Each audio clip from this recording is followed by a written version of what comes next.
That would be too fast. Yeah. All right, let's see. It'll take one more tweet to like this thing real. Um, Yeah. okay. All right, and we're live. So let me Oh, we're share good? the link.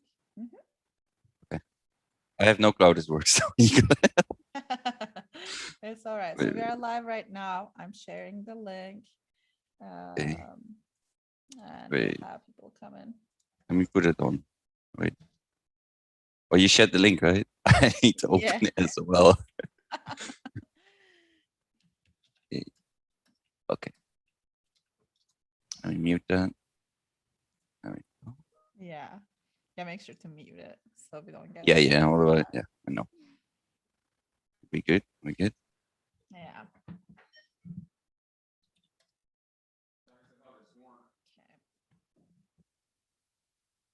Yo, what's up, Runic?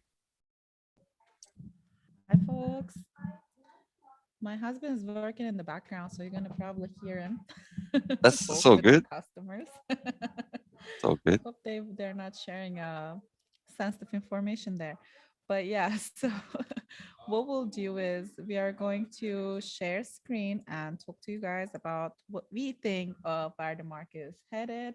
And I also want to like point out what I paid attention to, understanding when to sell, so on and so forth. So if there's a rebounds coming off, you'll be prepared to know what to look for. That's why I always say, hey, TA is really important. Learn this because you really don't want to rely on somebody to tell you when to sell, when to buy, right? That's not Yeah, that would be sustainable. that's crazy.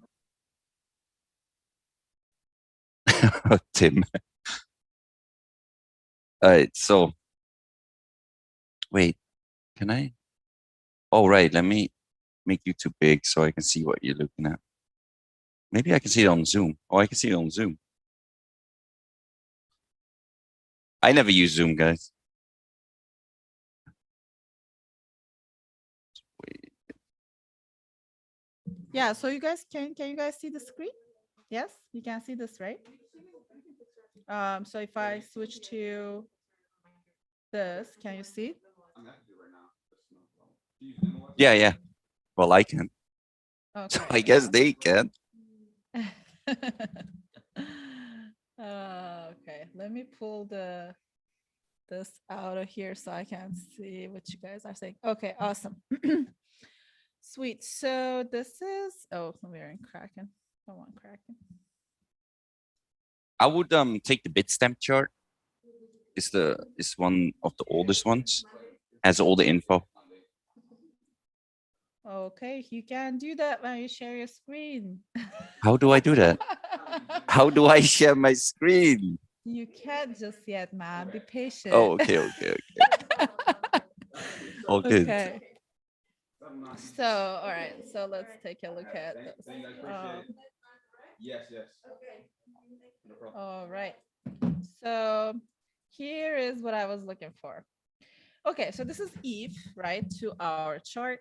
So as I was going over this with my trading group folks, and I can't go through the comments just yet, so I'll try to scroll over when Pygoz is talking about stuff. So for now, let me just focus on what I'm trying to share, and I'll get back to your questions. Runic is making fun of my lines. Okay. So No, they're perfectly fine. so what I was telling them is that hey, we first thing we pay attention is that as it's rising, right, we have a lower low than the previous low, right? And Yep. then so when you see that lower low, now I look at the next thing, right? When it recovers, okay, are we going to pass the previous high, which we didn't? So now we have a lower high compared to the previous high, right? And what you would want to see technically at this point is that even if it matches the previous high, then it could have printed something along the lines of maybe inverse head and shoulders, right? But it didn't get up there. So this is more like looking like almost like a regular head and shoulders now, right? With it not passing the previous high. So this is a very bearish thing to just notice at this point, lower low and lower high, right? So by now, I know that this is bearish. So this is where I sold my ETH, right? And then there Hold is on, hold on. the, You yeah, didn't sell it all, right? I didn't sell it all. Okay. When I say all, I mean like all my ETH that's in trading, or like I have not like my secure set on the side, like Yeah, yeah. accumulation stuff. Yeah. So, but it was a lot of ETH that, all my like ETH I keep for investments, all that stuff, right? So so I sold it here, and it says death cross here, even though it's not, because when I draw this chart, we were looking at the, I think, 15-minute or hour, which is that death cross came in there. Let's see, is it the hour one? So guys, the death cross is nothing more than a 50 EMA crossing a 200. Yeah. It's no biggie, really. Yeah. So when you see this yellow line comes up top from being at the bottom, and then the white one is the closest one, right? It's the 21 AMA. It becomes the one at the bottom. So they are switching orders, all these lines. That's the basic way I can explain, if without getting into the details of the moving averages. But this is like a sign for, again, the bearish move, right? So here you can realize, okay, we already confirmed that there was a lower high. Now this adds another thing, right? Another indicator. And then you look at the RSI, stock RSI, sorry, and this is overbought, right? So this also is an indicator that a drop might come, right? So you have, you can look at the MACD if you wanted to. So there's like all these different indicators that line up. That's a very strong, puts a strong case that, okay, stuff coming. So this is where I open my short, which I never open a short in bull market. So this was the first time I did, because of all these very strong indicators that I'm seeing, signals coming up, along with what happened in the main market with Elon and all that stuff, like feeding into this frenzy, right?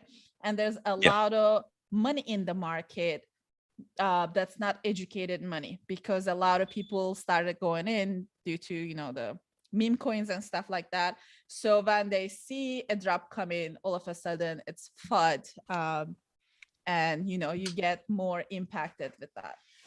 So another thing you need to pay attention is that the volume to the price action. So if the volume is dropping as the price action is going up, it means a trend reversal, right? So since the volume was dropping, I'm not buying here thinking that, oh, this is the dip, now we are going to go, bounce back. No, because the interest is dropping, right? As the price goes up, which means the bears are winning. But on the other hand, you can see as the price is dropping, volume is going up, which is a confirmation that this is the direction market wants to move right now, right?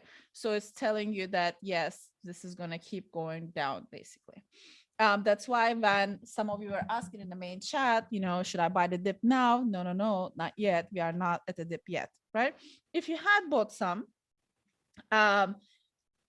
in my view, don't sell it for like a, where you'll lose money, right? So to recover that, if you think this is not going to last a while and it's going to recover, like bounce from 3,000 or 2,800, what you can do is the V-shaped recovery. So you buy more, whatever you bought here, you double the amount, triple the amount, and buy more at the lower price. So you can cost average and sell most of it. And again, you scale up your sales.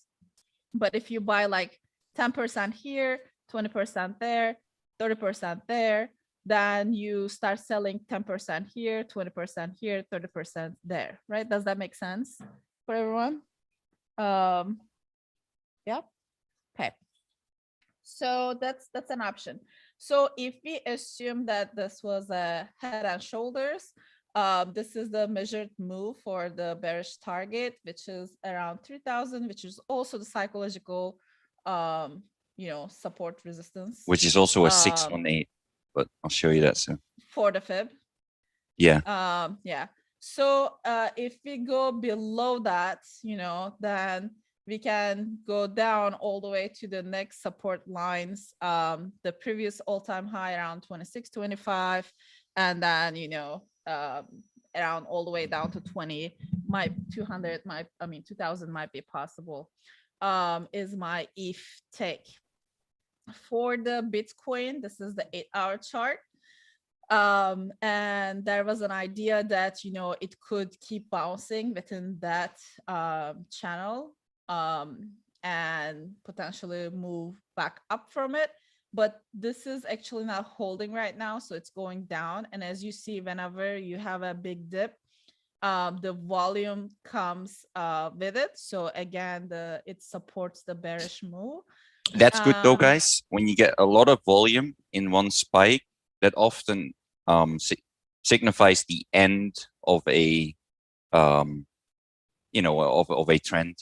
So right now we have a little bearish trend going, but the volume is getting super big. So I think we're in for a relief bounce. Yeah, I think so. And there's the long wick theory. I don't know how much you put weight on that, but if you see a really long wick, you usually get a small bounce recovery from that.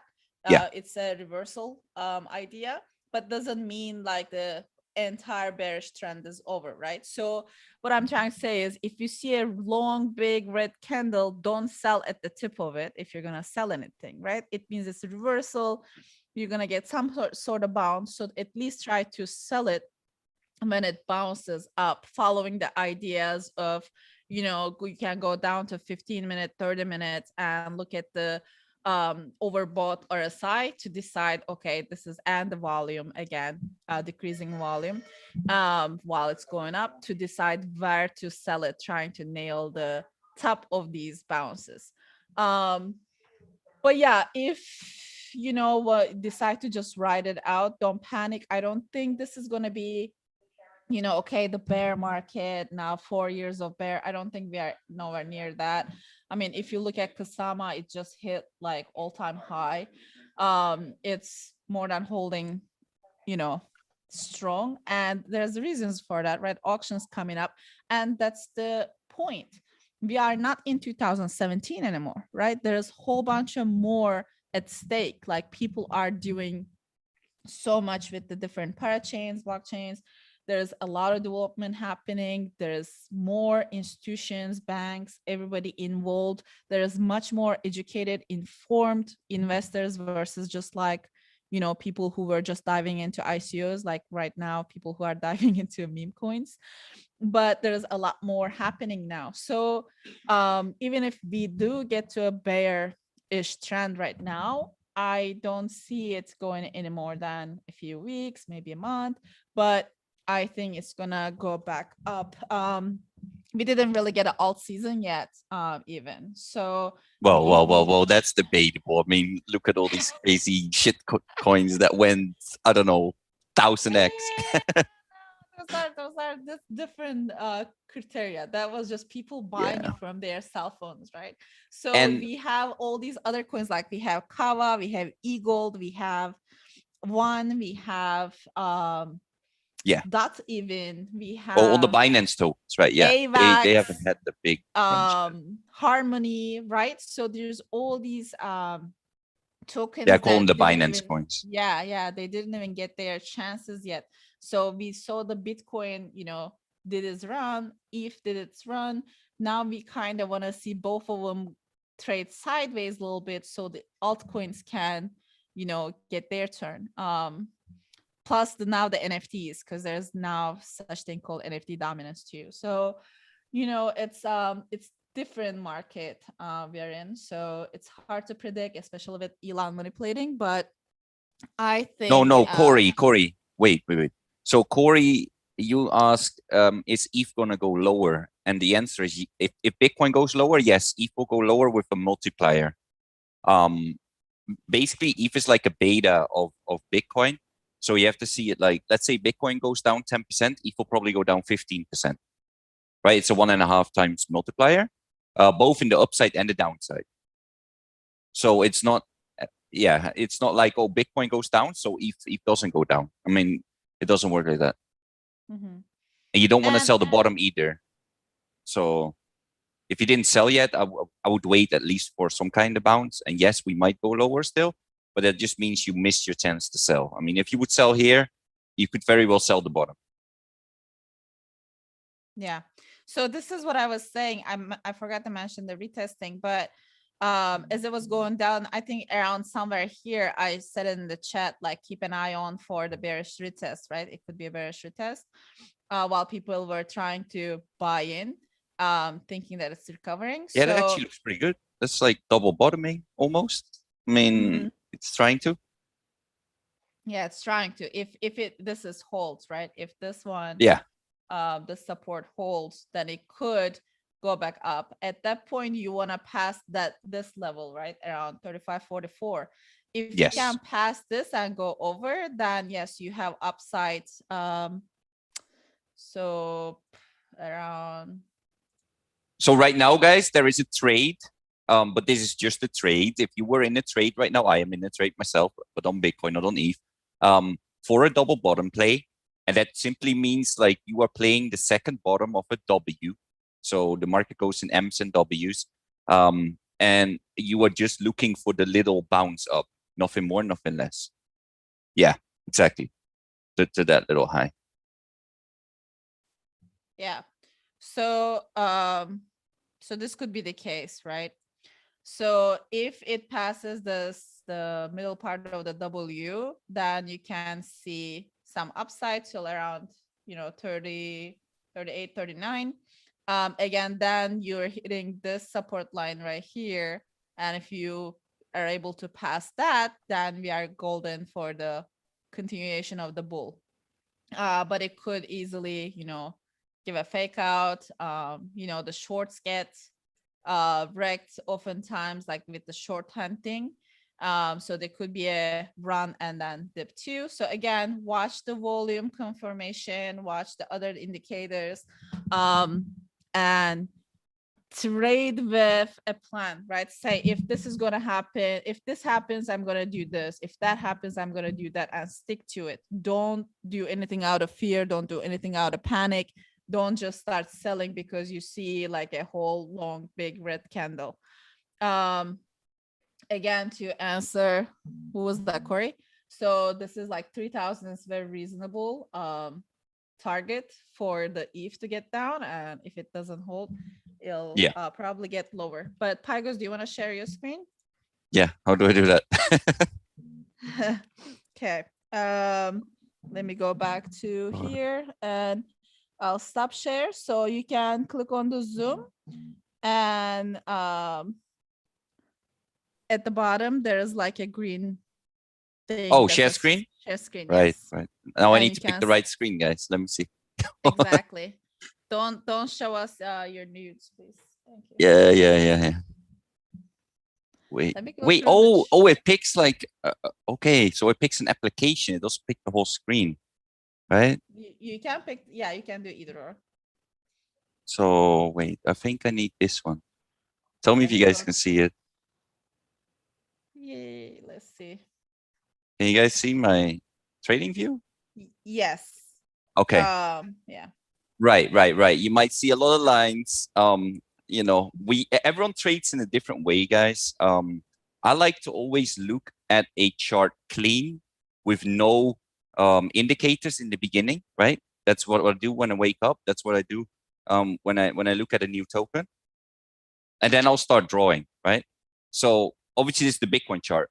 But yeah, to start this off with, let's take a look at the macro cycle. So like that's Bitstamp for me. So this is where Bitcoin's coming from. And you guys have to understand that. You know, and we're in the log scale, because if you would be in the linear view, you hardly see anything, right? So we're in the log scale. You can see where is Bitcoin right now, right? And I mean, I've had this on my chart for more than a year now. But basically, you can see that we started here. We had like a bull cycle, but this is like a funky one, right? You had a bull cycle, and like what would you say this? This is like a mini bear, like 35%. This could very well happen right now as well, where you have a mini bear, and then you continue a bull. This is not like common at all, but it does happen. I mean, in 2017, obviously we had the long like regular bull, which was just a run up, and then you know a massive bear.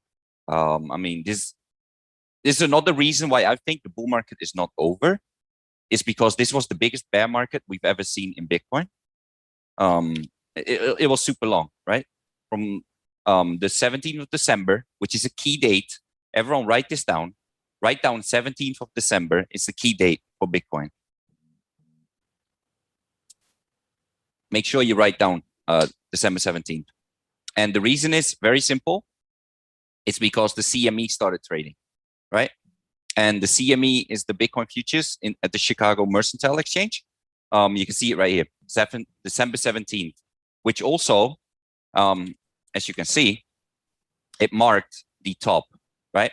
It marked the top of the bull market in 2017.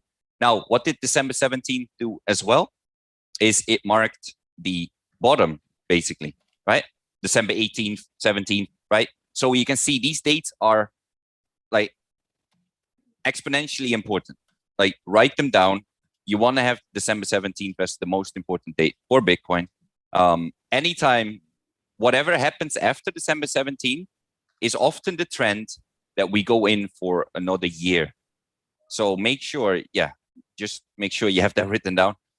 So right now, if we look at this, guys, I mean, can we say we're in a bear market? No, we're not in a bear market at all, right? Bitcoin is pulling back. Bitcoin is pulling back. That is definitely for sure.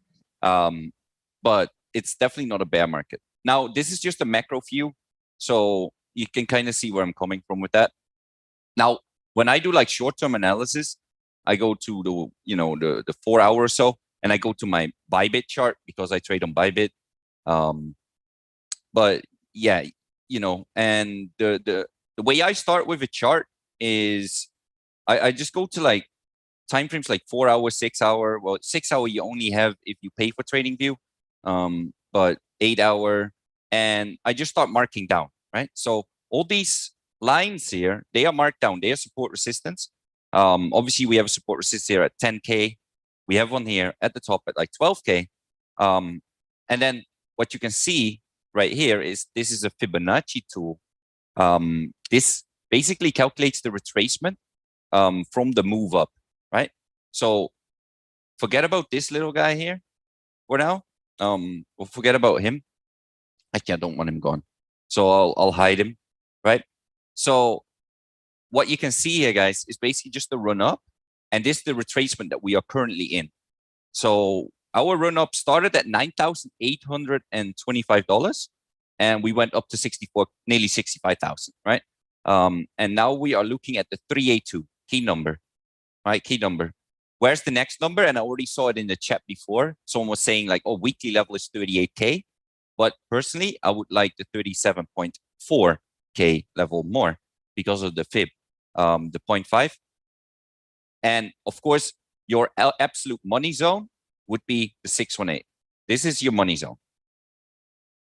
This is your money zone. From here, I mean, if we come down here, yeah, load the boat. All right. I'm just telling you guys, load the boat. I don't care.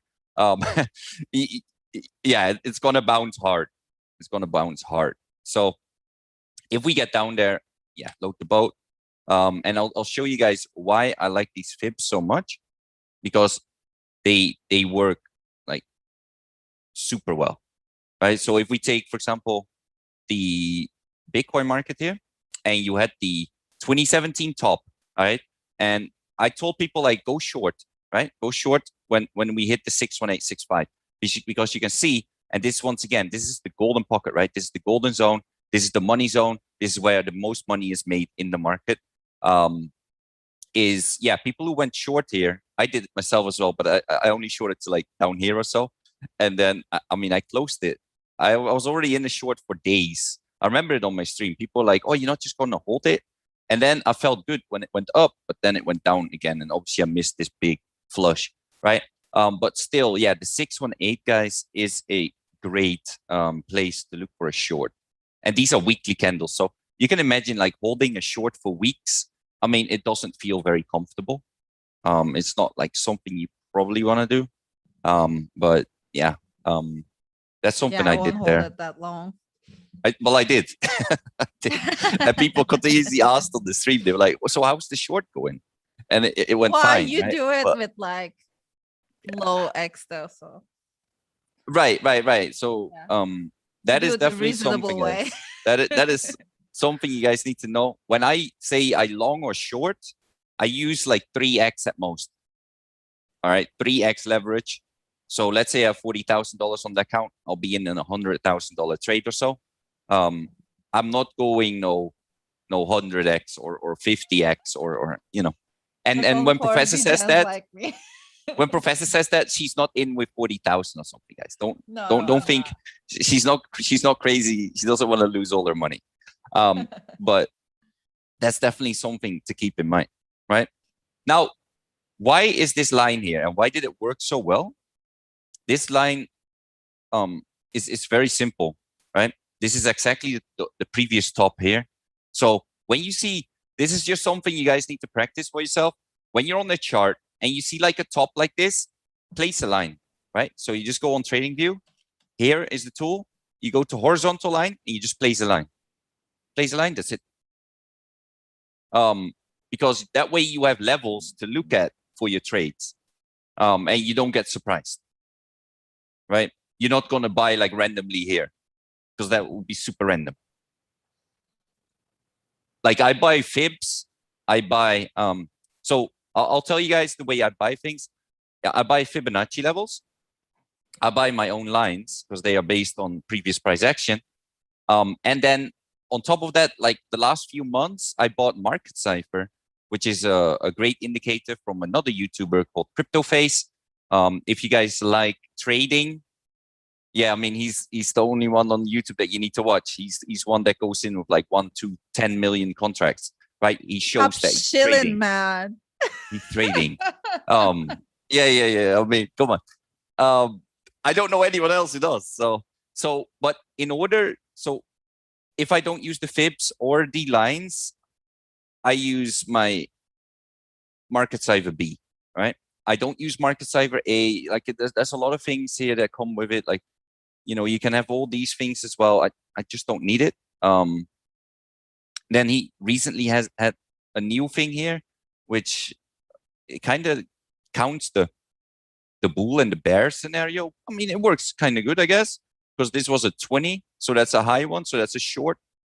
I guess this would have worked super well, but hey, I don't use it, so let's turn it back off, right? That's crazy, dude. Live trades, yeah, 15 mil, yeah, 20 mil. So yeah, but so the way this works, guys, and this is super easy to explain. I'm going to also show you the free version that you already saw on Professor's chart, because this will just help you guys a lot, right? I just want to call someone out in the chat right now. So Runic Bolt that you guys see there, I used to stream games with him on Trovo. We were both platinum partners. And I mean, I taught him how to trade my way first. And then he found out about like CryptoFace and like that is way easier for a new trader. So obviously, I urge you guys to learn like the actual how to chart, how to read the chart. But if you are new, this thing will help you a lot, like a lot, right? So obviously, always look at the trend. Right now, we're still in a bull market. So look for green dots. Yeah, you look for green dots and go on a super high time frame, right? So let's say a 12-hour. Okay. So and we go back here, right? So what did we have here? this green dot is a buy, right? This red dot is a sell. But obviously you're in a bull market, so you don't do that. And you have to understand this red bit here, this is your money flow. The green is a money flow, right? So you can see Bitcoin only been green, and now we are in a red money flow. That means the money is flowing out of the market. And I mean, typically not a good sign, not for the bulls. It's a good sign for the bears. But it's also a great buying opportunity, because when you are in the red and you're on such a big time frame that it's in the red, and it hasn't been in the red for, I mean, how long? Since 2020, right? July 2020. So since July 2020, I mean, I guess we still had like a tiny bit of red here. So September 2020, we haven't been in the red at all on the 12-hour. Yeah, that is definitely a buying opportunity coming up. And you have to be careful. You cannot, so if you would be base it on this indicator, you could not be buying right now, because you don't have a green dot, and your first green dot was here, and that's fine, right? If you would have bought this, you made money, correct? I mean, you would have made money. So now what you would do, this is what he would call an anchor wave, right? This is an anchor wave. This goes up and this comes back down. This, if this makes another green dot here, that would be called a trigger wave. A trigger wave is much stronger, because then once again, you are in a double bottom on the indicator instead of the chart. That will be hella bullish, but yeah, it's not there yet. So you cannot go hard on it yet. Same for the daily. Personally, guys, I mean, I like to trade the 618 a lot. I mean, if we come down here, yeah, load the boat, like I said. And from there, we should see a much higher price, right? Much higher price. Another thing that I like to look at is, so if we say Bitcoin has topped out, right? If we say Bitcoin has topped out here, it would have been the weakest bull market we've ever seen. The weakest bull market we have ever seen in Bitcoin. That would be really bearish, because what I'm using here is a trend-based fib extension. You take it from the low, take it to the high, and then you project it to the next low, right? This is the COVID dump. And since this is a really big time scale, you would need to have the Fibonacci on log levels. If you don't have it on log levels, it doesn't work, because it's too big of a time frame. So you need to have it on the log scale. And this way we can have targets, right? 1.618, okay, 43K. I mean, is this really where Bitcoin's going? I don't think so. 2.272 is at 115K. 2.618 is at 194K. And what, I mean, another thing you can look at is if you use Darvas box theory, which is just making very simple boxes, right? So how big was this box, guys? I mean, this was one cycle, right? One cycle. So what you do is you take the box up and you project it outwards. So this was another one, and then you have to keep projecting it out. But I mean, we're not doing that right now. But yeah, that is a Darvas box theory. The guy made, I mean, I don't know when he lived, but it was ages ago, right? I think, was he from the 30s, 40s? Professor, did you ever read that one? Darvas box theory one? Which one? Darvas's box theory. He traded No. purely based off boxes. Yeah, I know people who use it. I never done it before. Oh, okay. Yeah, it works really well. But you need to keep placing box above box above box in order to predict the market. But make sure you guys, you have a plan, like Professor said as well. Make sure you have a plan and don't just randomly sell, randomly buy. It makes no sense. I get it, DCA. Since I was late in the whole Polkadot thing and the whole Kusama thing, what I did is I bought DOT every trade on Bybit. I did, right? So every few days I would buy some more DOT. I don't have that much DOT, but I did end up with a decent amount of Kusama. And the reason why I bought more Kusama as well than DOT is very simple. All you need to do is go to CoinMarketCap and compare the two market caps, right? The lower the market cap is, the more gains it can get. So it's very simple. It's also the reason that Ethereum outperforms Bitcoin in terms of gains, because it's a lower market cap.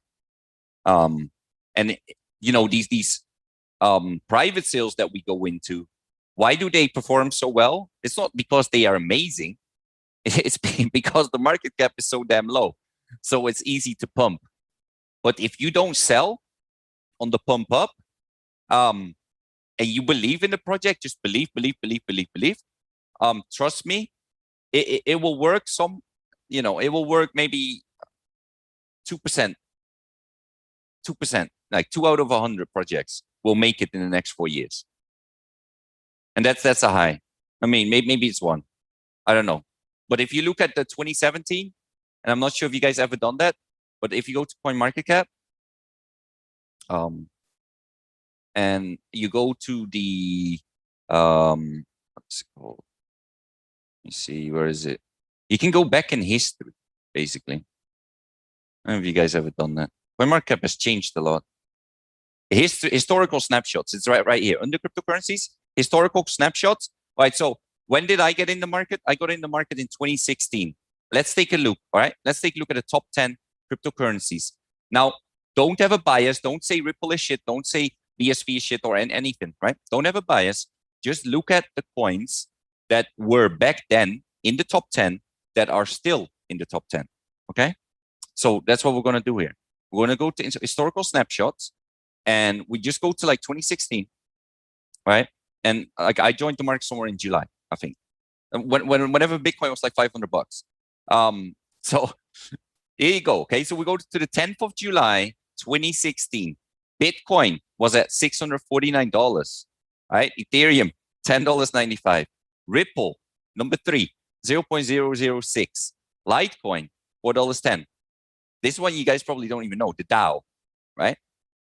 Has a major part in what happened to crypto. But you guys can read about that in what happened to Ethereum, right? Ethereum Classic. You can read what happened. So NEM, another really old school one, is still in the top 100. Dash, Steam, Made Safecoin, and Lisk. Do you guys know any of these? Yes, you do. You know Bitcoin, Ethereum, and Ripple, and Litecoin. But you probably don't know like a lot of these, right? Made Safecoin. Does anyone hold Made Safecoin? Professor, you got some Made Safecoin? Nope. I wasn't even in the market back then, man. You can still buy it right now. You can still buy it right now. But you know, some of you, I'm sure some of you here have Litecoin, or Ripple, or Ethereum, or Bitcoin,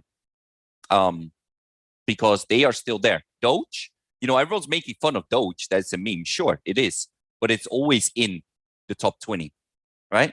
It's not that bad. It's always up there in the top. Doge is a meme, yes, but Doge is also a blockchain. I remember in 2017 they tried to make something called Doge Go. It's like Pokemon Go. It was like a ripoff. They didn't go through with it, but they did want to put a dApp on Doge. They didn't go through with it, but yeah, since it's a blockchain, it's possible, right? They can start making contracts on it. So right now we still might see it as a meme, but in the future, maybe Doge will have smart contracts. We don't know. Cardano will all of a sudden have smart contracts. I mean, I love it, but yeah. Yeah, so all these ones that are blockchains, guys, they can add features, right? But when you are a token, you have to understand. So if you're a token or a blockchain, right?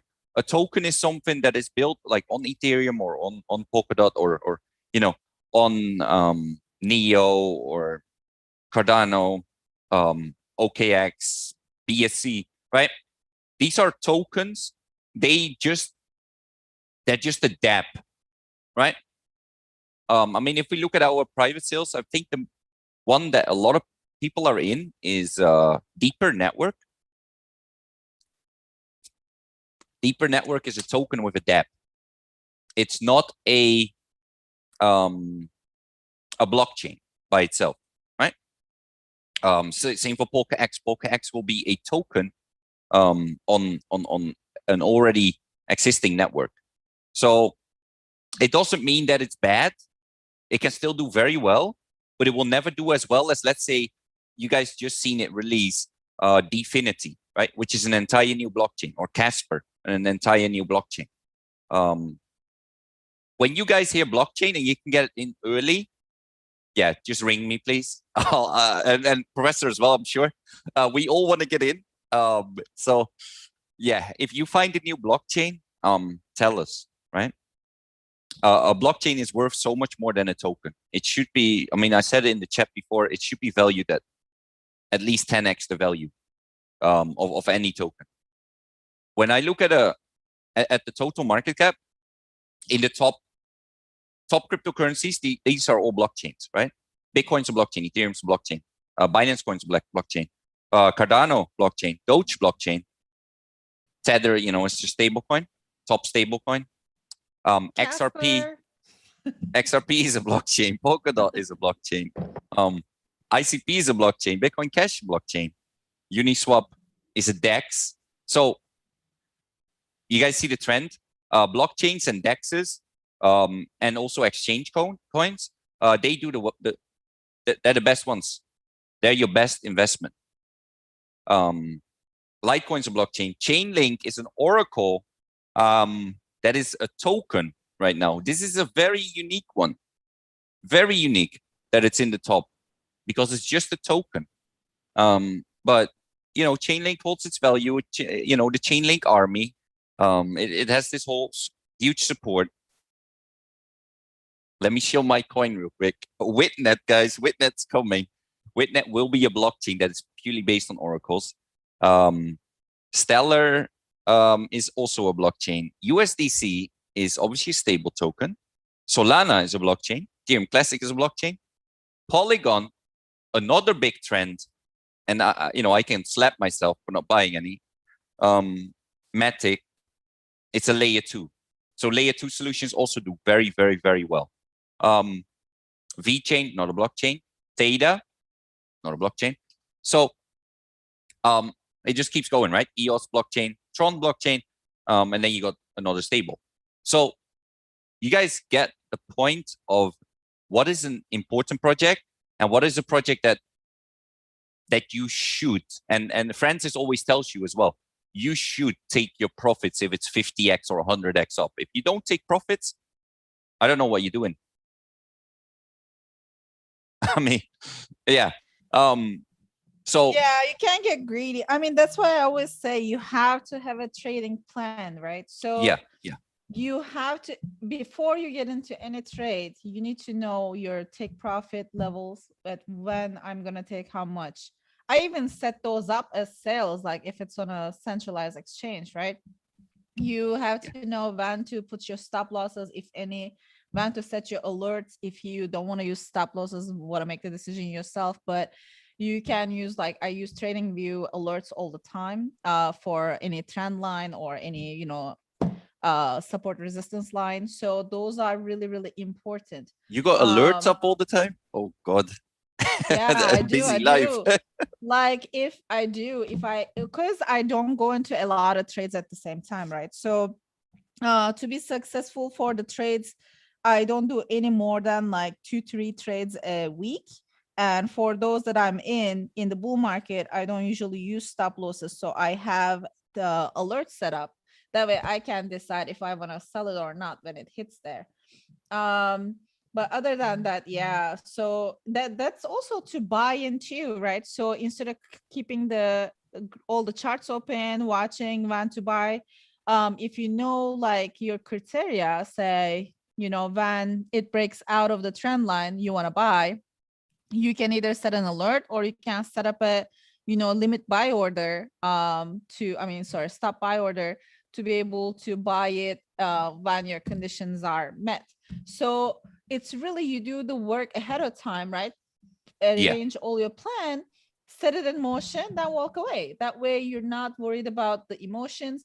And emotions not only you know, FOMO or FUD, but also, I guess, greed too, right? Because you can Yeah. say, you can stop yourself from taking profits if you see the price rising up so much. And I see a lot of people doing all or none, like sell everything, sell all the Oh yeah, holdings, that is or crazy. buy all.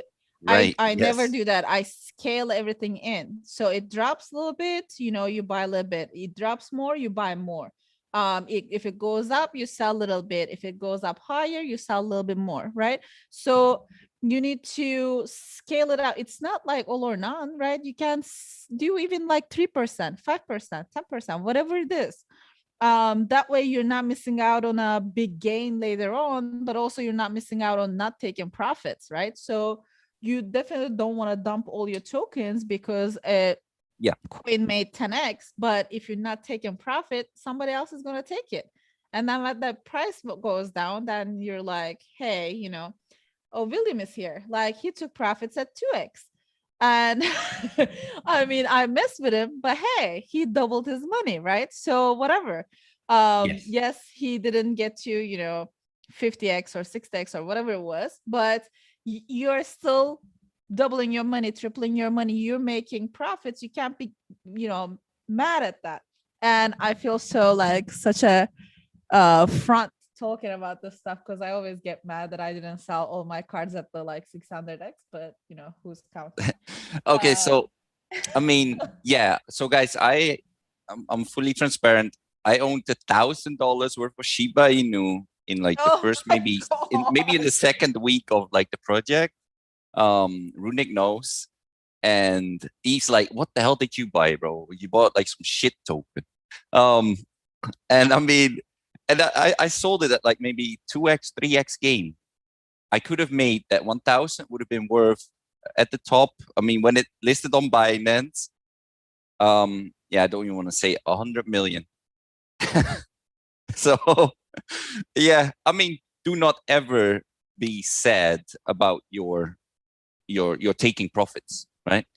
Yeah. So before I don't want to take forever, right, with this thing. So we'll probably we are already at like 45 minutes mark. Yeah. But before we head out, I want to take some questions. I know I saw somebody asking, let me see where it was.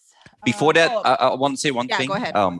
Okay, so guys, portfolio management is the same as trade management. Okay, so in your portfolio, you have, let's say, X amount of ETH, X amount of Bitcoin, KSM, whatever, right? And also USDT. Always hold some stable coin, whether you like USDC, USDT, BUSD, doesn't matter. Hold some stable coin. And what I say is, like, in a real bull market, have about 10% stable. And right now, I shifted it up to 20%. So, and on the relief bounce, I will shift it up to 30% because I don't know if we actually will continue.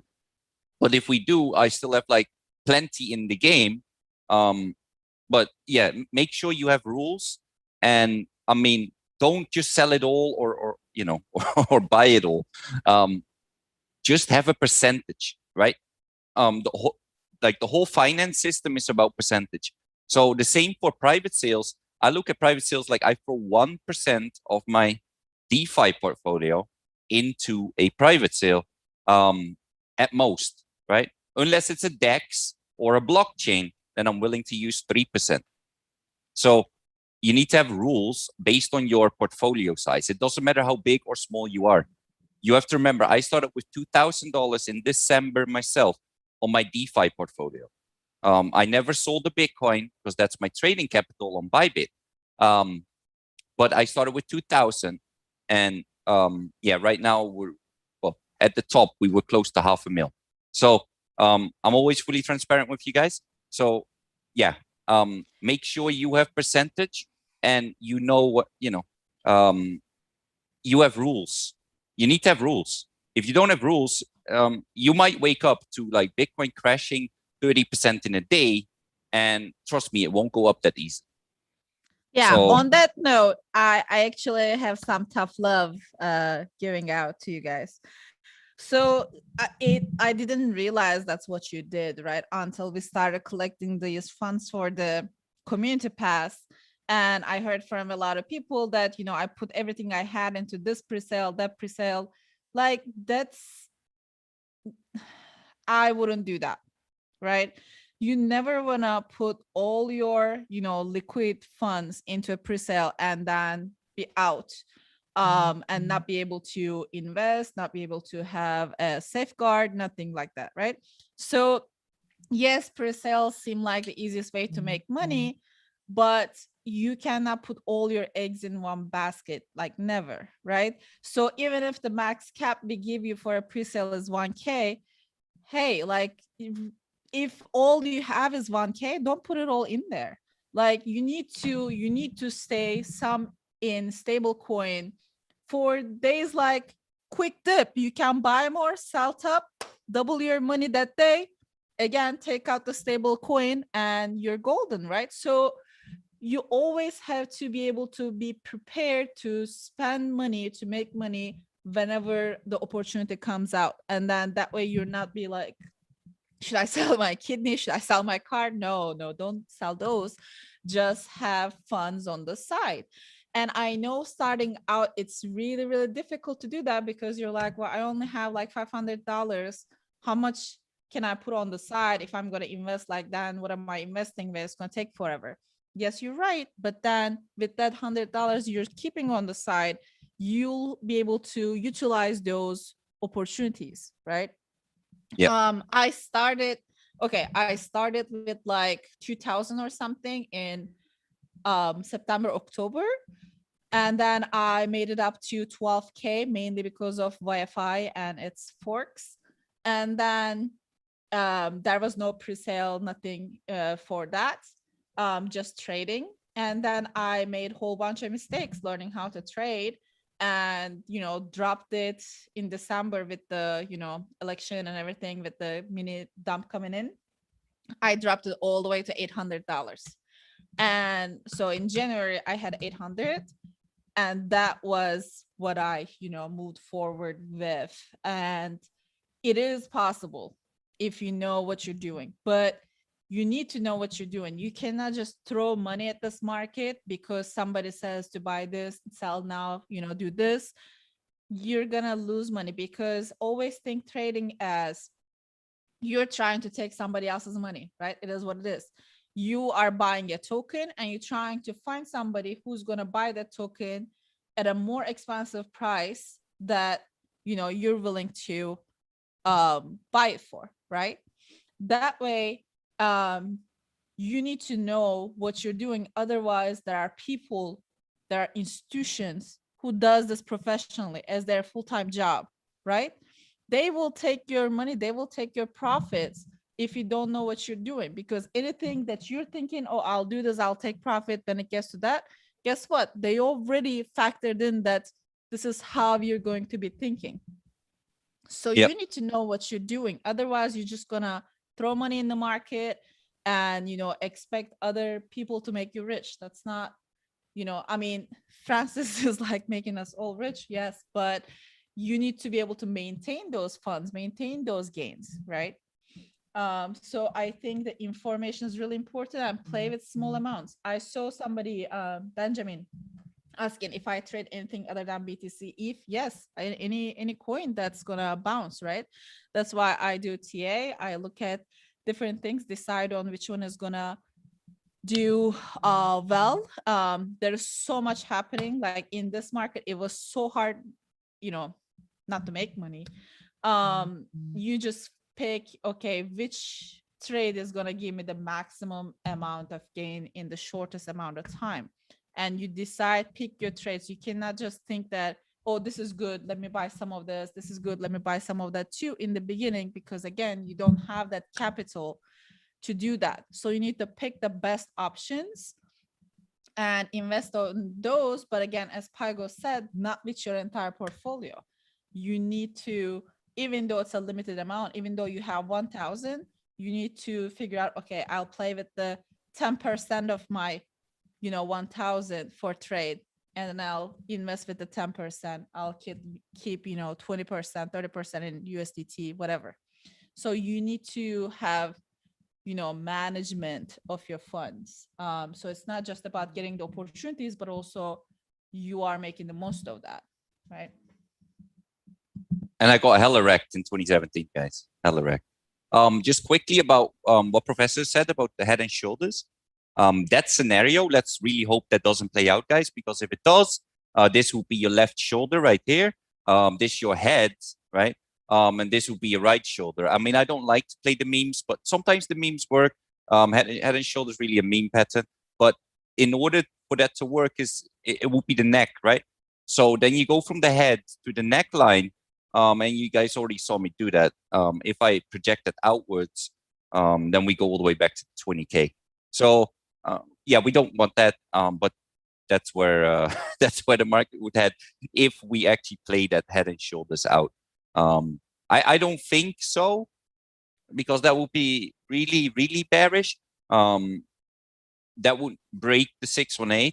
Obviously we would have bounces here, but I mean, yeah, all the way back to 20K. It's possible. Just make sure you guys have a plan for it as well. But yeah, if you want to sell, right now is also not the time. You would need to wait for some kind of bounce, right? You need to wait a little bit for a bounce. So what you could do is just have a little simple line, and just say like, oh, when it gets close to this line here, I'm going to sell, let's say 20% of my crypto into USDT or USDC, BUSD, whatever. And if it rips up, cool, I still have crypto. If not, and it comes back down, you can sell the rest. It depends.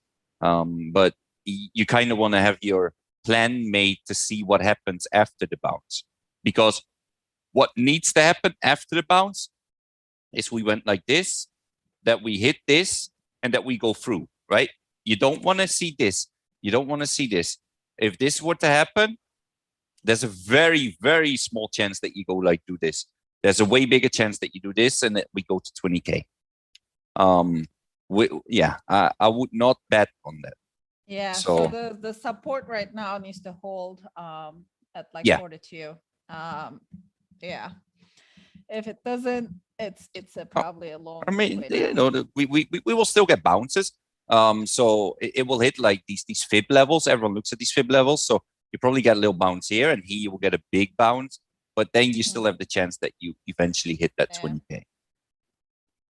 Yeah. But yeah, just for sure, draw yourself a roadmap. And I mean, if you have a roadmap drawn on what could potentially happen, and there's always like a ton of scenarios. So you cannot think in one scenario like, oh, I only want to go up, like bullish. That doesn't make sense. You need to have a scenario for everything, right? Exactly. That's what I was trying to say, right? And I know like Francis is not big on TA, and he thinks it's just like you have all these scenarios and one of them are obviously going to come correct. And I respect his point of view too, but to me, yes, like you cannot predict the future, right? So I know in the chat, some of you, Prof, what's going to happen next? What's going to happen tomorrow? I'm like, I don't know, right? Tomorrow. I'm not making I'm not making this trend, even though you guys think I'm creating these markets, but I'm just going with the information I have at hand. So, and I create multiple scenarios and seeing what could happen based on the information I have, and I make the plans. As I said in the beginning, if X happens, then I'm going to do ABC. If Y happens, I'm going to do DEF, right? So you create your plans according to the conditions, but not by saying, oh, if it starts going up, it's not that's not a valid planning thing, right? You need to base it on the actual TA and information. So I see some of you are asking, what are the things you need to learn? I said this many, many times in the chat. Pygoz said this many, many times in the chat. Again, anything we covered today is very valid. I would definitely learn about the common chart patterns. You can Google that and find it in crypto. It's similar to any other, stock market too. I would learn about the you can use the cipher. It's actually pretty easy.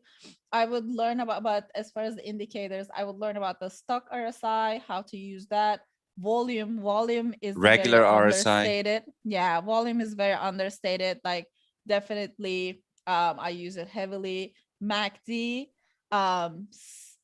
support resistance levels, and fibs. So those are, I think, the ones that if you learn how to use those, and MAs too, right? Moving averages.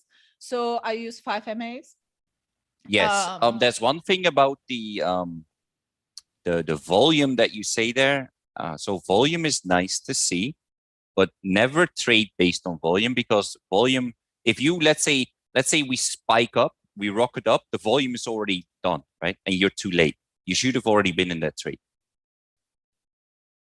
before the volume happens. You can't tell the trend reversals by the volume, right? So if the volume is going up and that, so Divergence, for example, yes.